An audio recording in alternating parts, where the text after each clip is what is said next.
जय हिंद दोस्तों। स्वागत है आपका मेरे इस YouTube चैनल पे। तो आज की इस वीडियो में हम डिस्कस करेंगे इंटरव्यू क्वेश्चंस के बारे में, जो कि है टॉप 5 क्वेश्चंस। ठीक है, तो जो डिज़ाइन इंजीनियर के लिए।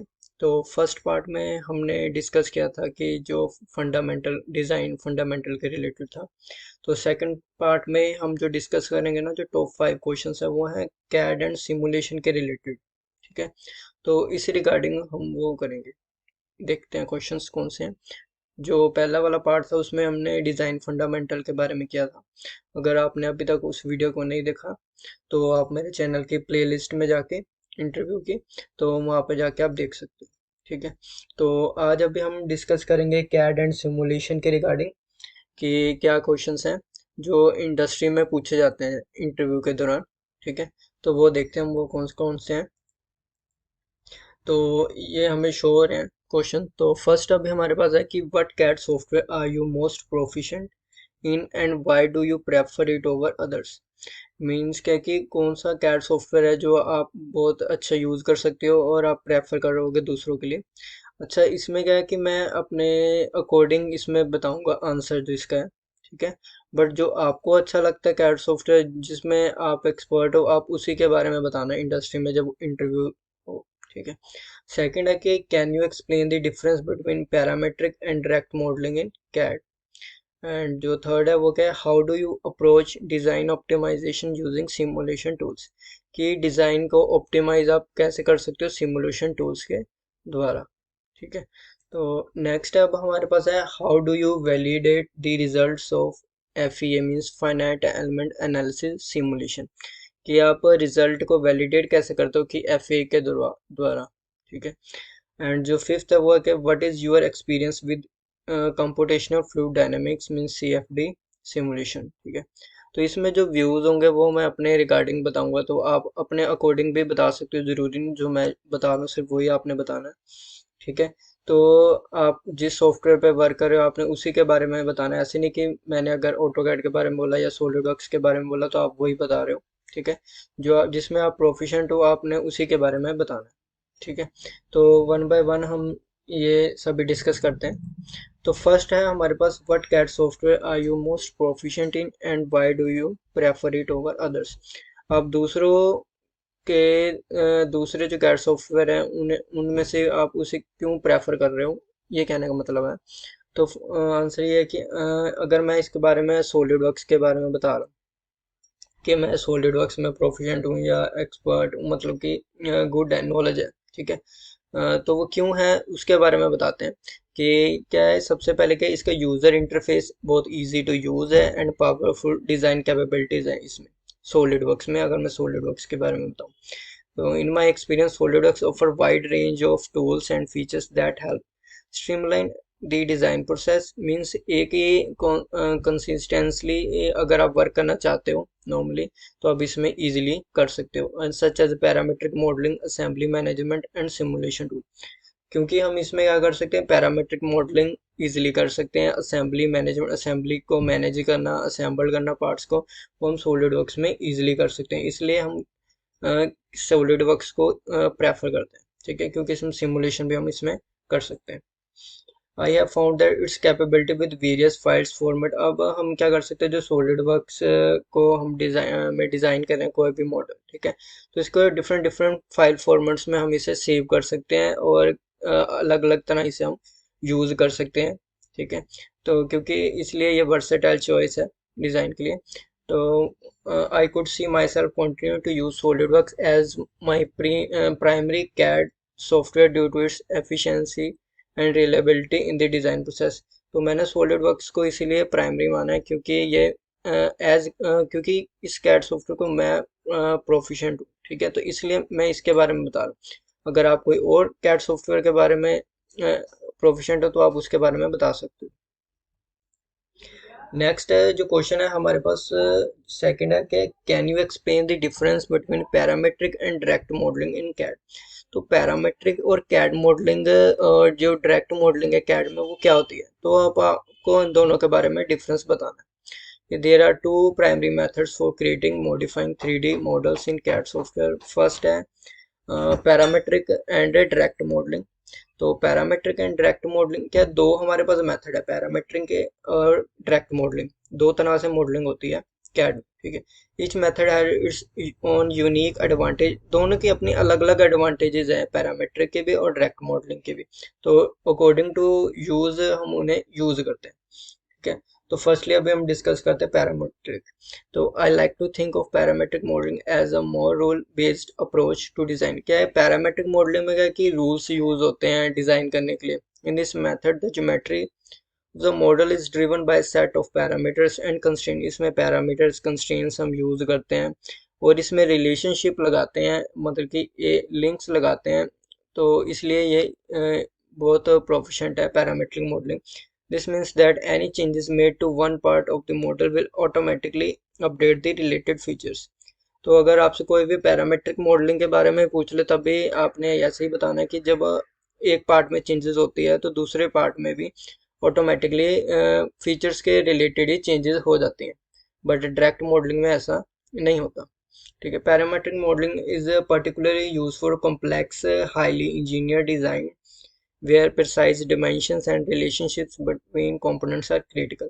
मीन्स ये वहाँ पर यूज होती है कि जहाँ पर कॉम्प्लेक्स पार्ट अगर हमें डिज़ाइन करना है, ठीक है, हाईली इंजीनियर्ड डिज़ाइन करना है, प्रिसाइजली करना है, तो वहाँ पर हम मोस्टली पैरामेट्रिक मॉडलिंग को ही प्रेफर करते हैं, ठीक है। तो आपने ऐसा बताना। नेक्स्ट है on the other hand direct modelling is a more free form approach to CAD design है। इसमें ये रूल्स वगैरह तो मोस्टली यूज होते नहीं है, मतलब कि लिंक्स भी नहीं होते एक दूसरे से। तो it allow the designer to interact directly with the geometry, मतलब कि डायरेक्टली हम ज्योमेट्री में जो भी हमने चेंजेस करने, जैसे पुश और पुल जैसे कर्व्स वगैरह को करना डायरेक्टली, मतलब कि स्ट्रेच वगैरह करना, तो वो हम इसमें डायरेक्ट मॉडलिंग में इजीली कर सकते हैं, मतलब कि यही मोस्टली यूज होता है इसके। This method does not relay on pre defined set of rules and constraints, जिसके बारे में हमने डिस्कस किया कि इसमें ना तो हम रूल्स और कंस्ट्रेंट्स का यूज करते हैं, ठीक है, which make can it more faster drawing, ठीक है। मतलब कि इसमें क्या है कि कोई ज़्यादा कॉम्प्लेक्स ड्राइंग तो हम बना नहीं सकते, ठीक है, इसलिए ईजिली बन जाती है और फास्टर जल्दी बन जाती है। और ये कहाँ पे, जैसे कि कंसेप्चुअल डिज़ाइन बनाना है, ठीक है, या सिंपली कोई 2D का डिज़ाइन बनाना है, तो हम डायरेक्ट मॉडलिंग को प्रेफर करते हैं। However, direct modeling may not be well suited for design that require a strict adherence to specific dimension or relationship between features। Means क्या है कि जहाँ पे हमें रिलेशंस लगाने हैं एक दूसरे के साथ, को रिलेटेड फीचर्स के साथ लगाने हैं, वहाँ पे हम डायरेक्ट मॉडलिंग का यूज नहीं करते, ठीक है, वहाँ पर हम पैरामीट्रिक मॉडलिंग को प्रेफर करते हैं। Parametric modeling is a rule-based method is excellent for precise, complex design, while direct modeling offers flexibility and speed for tasks that don't require strict adherence to predefined rules। Means क्या है कि parametric modelling में क्या है कि rule based है, ठीक है, और ये क्या एक्सीलेंट फॉर प्रिसाइज, जहाँ पे हमें प्रिसाइजली वर्क करना है और कॉम्प्लेक्स डिज़ाइन क्रिएट करना है, ठीक है, वहाँ पर हम पैरामेट्रिक मॉडलिंग को ही प्रेफर करते हैं, ठीक है। तो ये डिफरेंस है कि आप किसे चूज करोगे, पैरामेट्रिक मॉडलिंग को यूज करोगे या डायरेक्ट मॉडलिंग को यूज करोगे, तो ऐसे आप दोनों में डिफरेंस बता सकते हो। नेक्स्ट है how do you approach design optimisation using simulation tools, कि आप क्या अप्रोच रहेगी डिजाइन ऑप्टिमाइजेशन की जब आप सिमुलेशन टूल्स को यूज करते हो, एनालिसिस के टूल को यूज करते हो, ठीक है। तो design optimisation using simulation tool is critical aspect of engineering processes as it helps ensure that the final products meet all the requirements and perform optimally. I like to think of it as a way to validate and refine our design in a virtual environment before moving into physical testing or production। Means क्या है कि design optimisation, अगर हमने design का optimisation करनी है simulation tools के द्वारा, तो है तो थोड़ी क्रिटिकल ही, क्योंकि इंजीनियरिंग के प्रोसेसेस वगैरह इसमें यूज़ होती हैं, ठीक है। बट जब तक हमारा फाइनल प्रोडक्ट ऑल रिक्वायरमेंट्स को फुलफिल नहीं करता, ठीक है, तो तब तक हम इसे यूज़ करते हैं, ठीक है। I like to think as it way of validate and define our design, मतलब कि वर्चुअली हम इसमें डिजिटली एक प्रोटोटाइप तैयार करते हैं इसमें, ठीक है, कि फिजिकल प्रोटोटाइप तैयार करने से पहले, क्योंकि फिजिकल अगर हम कोई भी चीज़ बनाएंगे तो उसमें टाइम भी लगेगा और कॉस्ट भी ज़्यादा लगेगी, ठीक है, तो इसलिए हम इसमें डिजिटली कैड में बना के देखते हैं। My approach to design optimization involves setting up appropriate simulation parameters, simulation के अलग अलग पैरामीटर यूज होते हैं, ठीक है, कंस्ट्रेंट के रिलेटेड। From there I analyse the result to identify areas of improvement और पोटेंशियल इश्यूज। मीन्स क्या है कि हम एनालाइज कर सकते हैं इसमें एनालिसिस में कि हमारा प्रोडक्ट फुलफिल कर रहा है या नहीं, जो इंजीनियरिंग के प्रोसेसेस इसमें जो हमने लगा रखे हैं। I found that the iterative simulation and combined with design adjustment can lead to significant performance improvement and cost saving. तो इससे क्या है कि सिमुलेशन से क्या है कि जो इंजीनियरिंग के प्रोसेसेस हम इसमें लगा रहे हैं, चेक कर रहे हैं कि इसमें क्या चेंजेस आ रही हैं, ठीक है, और जो हमें रिक्वायरमेंट चाहिए उसके अकॉर्डिंग है या नहीं, ठीक है। तो ऐसे आप इसमें आंसर दे सकते हो, ठीक है। तो ये था। नेक्स्ट अब हमारे पास है, how do you validate the result of finite element analysis simulation. आप रिजल्ट को कैसे वैलिडेट करते हो? थ्रू FEA, ठीक है, सिमुलेशन के द्वारा। तो validating the result of FEA simulation is a crucial step to ensure that the model accurately represent the real world behavior of the design, ठीक है, कि जो रियल वर्ल्ड में एक्चुअल में जो परफॉर्म हो रहा है वैसे हम इसमें डिजिटली करके देख सकते हैं FEA के थ्रू, ठीक है। तो इसमें सेवरल वेज हैं, ठीक है, वो देखते हैं हम कौन से। तो फर्स्ट क्या है, it's essential to start with well prepared model. एक हमने मॉडल क्रिएट कर लिया, ठीक है। This include using appropriate material properties, boundary condition and mesh quality. ये जो बाउंड्री कंडीशन है, मैश क्वालिटी है, जब हम FEA करते हैं तो उसमें यूज होती हैं कि क्या होता है, ठीक है, जब आप कंसेप्ट को पढ़ोगे। बट अगर आपको नॉलेज है तो उसी के रिलेटेड ही आपने इंटरव्यूअर को बोलना है। ऐसे नहीं कि आपको इसके बारे में पता नहीं, जो मैं बता रहा हूँ इसी को कॉपी करके आप बोल रहे हो, ठीक है। थोड़ा अपने रिलेटेड भी बोलना है आपने, ठीक है। तो by ensuring that the model is set up correctly you are more likely to get accurate simulation result. तो सबसे पहले क्या, कोई वेल प्रिपेयर्ड एक मॉडल तैयार कर लेना आपने, ठीक है, अच्छा सा जो डिजिटली मतलब कि आप कैड में जो तैयार कर रहे हो, ठीक है, और उसमें सिमुलेशन FEA जो अप्लाई करके देखना आपने, ठीक है, कि वो करेक्टली है या नहीं। नेक्स्ट क्या, I had compare the simulation result with analytical solutions wherever possible, ठीक है, कि क्या है कि हम जो डिजिटली कर रहे हैं, मतलब कि कैड के थ्रू कर रहे हैं सिमुलेशन, ठीक है, और इसको हम कंपेयर किससे कर सकते हैं? एनालिटिकल मेथड्स के द्वारा भी, अगर पॉसिबल है तो आप कर सकते हो। Analytic solution are derived from fundamental principle and can provide a baseline for evaluating the accuracy of FEA result.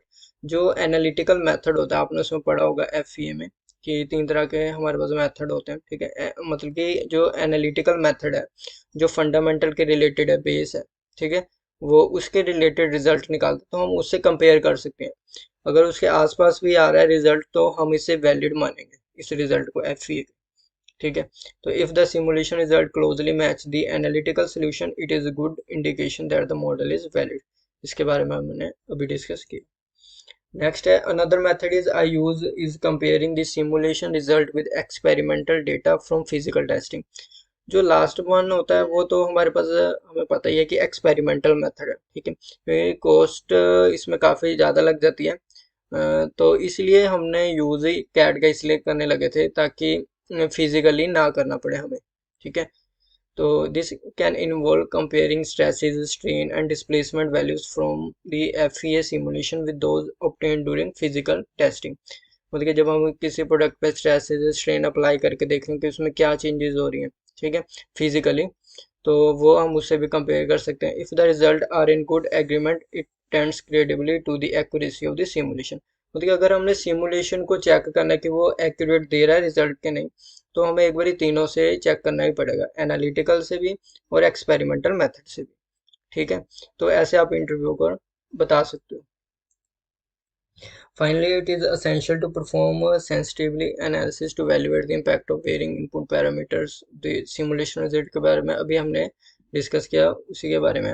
This can help identify any areas where the model may be overly sensitive and changes in input parameter, मतलब कि जो हम input दे रहे हैं, and help determine the level of confidence in the result. Means क्या है कि जो अभी हमने तक रिजल्ट लिए, ठीक है, उनको कंपेयर ही करना है आपने कि उसके जो हमारी FEA की वैल्यूज़ हैं रिजल्ट की वैल्यू में, उसके आसपास आ रही हैं एक्सपेरिमेंटल के और एनालिटिकल मेथड के।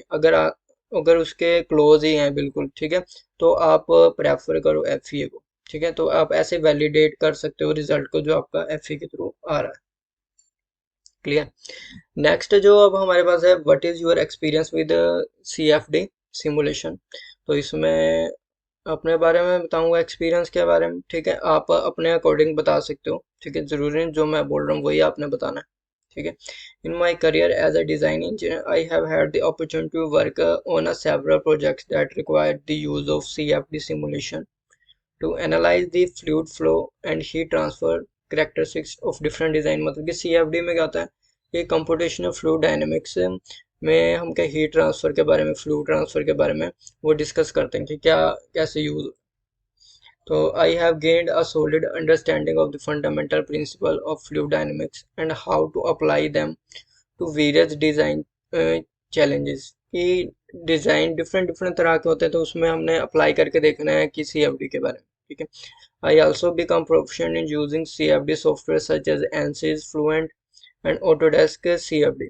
तो दो सॉफ्टवेयर के बारे में मैंने बताया इसमें, जैसे कि एनसिस में, मोस्टली एनसिस में, ठीक है, या ऑटोडेस्क CFD भी आप यूज कर सकते हो, ठीक है। तो इसमें हम सिमुलेशन जो CFD का यूज करके देख सकते हैं, ठीक है। एंड रन सिमुलेशन, सिमुलेशन जैसे हमने FEA में किया वैसे ही कंप्यूटेशनल फ्लूइड डायनेमिक्स के, बस इसमें फ्लूइड रिलेटेड जो हमारा वर्क होता है उसके रिजल्ट को हम वैलिडेट देखते हैं क्या रिजल्ट आ रहा है हमारा, ठीक है। तो analyse the result and make design recommendation based on findings, मतलब जो भी हमें चाहिए। क्लियर। तो ये टॉप 5 क्वेश्चंस थे जिसके बारे में हमने एक्सप्लेन किया, ठीक है। जो आप इंटरव्यू को बता सकते हो, ठीक है, जो इंटरव्यू ले रहा है इंडस्ट्री में, ठीक है। तो ये जो था कैड एंड सिमुलेशन के रिगार्डिंग था, ठीक है। मतलब कि टॉप 5 जो क्वेश्चंस हमने लिए थे, ठीक है, तो उसके बारे में हमने डिस्कस किया। तो जो पहले वाले पार्ट में हमने डिज़ाइन फंडामेंटल के बारे में डिस्कस किया था, क्वेश्चंस के बारे में, ठीक है। तो आप मेरे चैनल को सब्सक्राइब कर लें, ठीक है, ताकि आने वाली वीडियोस का नोटिफिकेशन आपको मिलता रहे, और जो इसके न्यू पार्ट्स आने वाले हैं तो ताकि आपको उसका नोटिफिकेशन मिल सके, ठीक है। तो आप मेरे चैनल को सब्सक्राइब कर लें। तो आज के वीडियो में बस इतना ही। Thank you.